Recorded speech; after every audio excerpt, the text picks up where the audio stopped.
Hey there, health lovers. Welcome to The Scoop, where we serve you straight nutrition talk, one scoop at a time. I'm Rachel. I'm a dietitian. I'm a wife. I'm a mom of 2 busy boys, and I am a big fan of making small, healthy changes that can lead to big results. So grab your coffee, your water bottle, or even your afternoon snack and settle in. We're about to dive into today's scoop. And trust me, these simple tips are going to make healthy living feel a whole lot easier. Let's get started.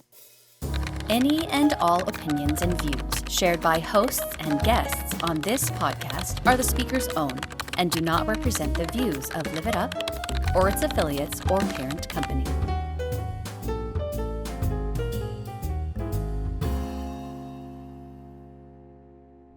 Hey guys, welcome back to The Scoop, serving you straight nutrition talk, one scoop at a time. I'm Rachel. I am a registered dietitian and nutrition expert, and today we're talking diets. We are a society that absolutely loves diet mentality. We love thinking about food based on rules and limits and beliefs and preconceived notions. It usually involves an all or nothing point of view that focuses on temporary goals and fast results. It follows a very specific plan that usually excludes several groups of foods, and food is often looked at as calories to be burned at the gym or to be punished or praised over. Are you exhausted? Listen, I'm not a huge fan of diets. They have the word die in them. They rarely last. So while some may have some benefits, they all fall under the same guise of fast results. And the sad truth is that fast results rarely last. Long-term success means putting in the hard work, sticking to flexible eating goals, learning what works best for you and you alone, and not what worked best for that social media influencer you. And yeah, you might find success with a diet, but you do want to make sure that the diet is providing you with all the macro and micronutrients you need, the phytocompounds and antioxidants that your body needs to not only survive, but to thrive and to promote longevity. So let's get into some pros and cons of some of the most popular diets out there today. And the first one we're going to talk about is keto. So the keto diet is high fat, low carb. True keto keeps carbohydrates under 10% of your calories, which is about 20 to 50 total grams per day. Keeping it this low allows the body to use fat for energy, and this actually makes the body produce ketones from fat, which is what your brain uses for energy in place of its absolute favorite energy source, which is carbs. So this state of when you use ketones is called ketosis.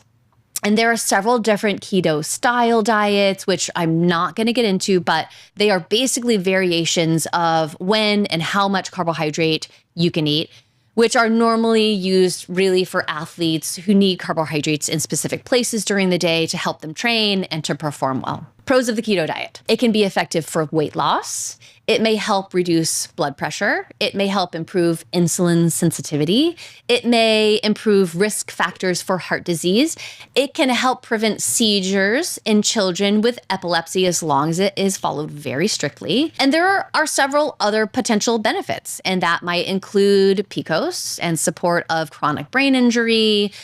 A lot more studies need to be done, but there tends to be a lot of positive around the keto diet. If there's a lot of positive, what are the drawbacks? Well, the first is what is called the keto flu, which is basically when you feel pretty horrible for the first week of being on it. Could last anywhere between like a few days to a few weeks. But being on the keto diet for too long may have negative effects as well. And this might be nutrient deficiency since it's so restrictive. It could be digestive issues such as constipation, diarrhea, or bloating, since there's basically not a lot of fiber, and there's also a lot of fat. And this might also lead to dysbiosis. Again, this is when there's more harmful bacteria in the gut and not as many beneficial ones. Having a diet like that could actually lead to kidney stones, the formation of kidney stones, extra fat in the liver. It could lead to muscle loss. Even there have been some links to some cognitive decline. So the biggest problem with keto is that it's hard to stick to it. Long-term compliance is really tough because it is such a restrictive diet. All right, Let's talk about paleo. This one is named for the Paleolithic era, and it aims to have you eat like our ancestors did back then. And this means focusing on protein and fish and vegetables and eggs and seeds and nuts. What's off limits? You can't eat grains.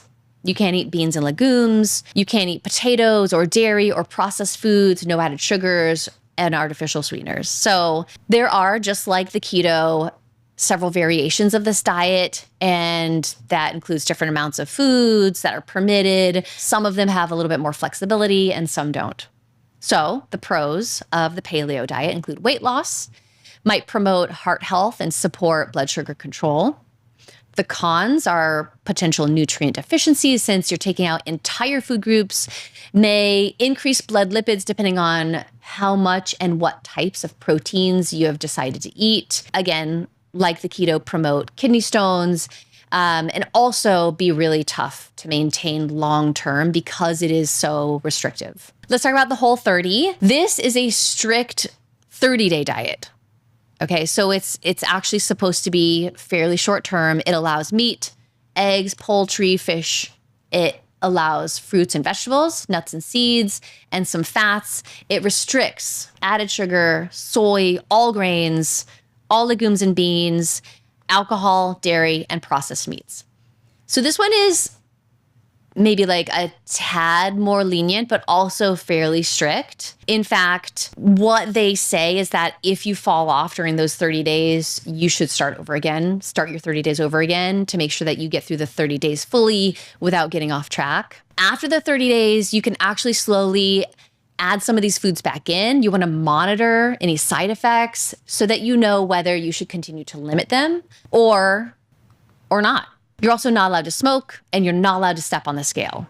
So there are definitely a lot of things that you want to be aware of. When you start the Whole30, it was actually developed by sports nutritionists as a way to help reduce inflammation. And there are no studies on it that would verify the benefits, but they claim that it may help you lose some fat, help with sleep, reduce food cravings, and improve athletic performance because, again, they were sports nutritionists. The cons include potential nutrient insufficiency, since, again, it cuts out some food groups. Also, because it's so strict, might be unsuitable for some people, difficult to maintain. This is the theme of a lot of diets, difficult to maintain. Vegan. Now, I actually have a lot of clients who have come to me and said, Rachel, I went vegan because I want to lose weight. And veganism can be very healthy, but at the same time, you can eat vegan Oreos and then you're just eating normal processed food. So it's an interesting one because you have to do it right.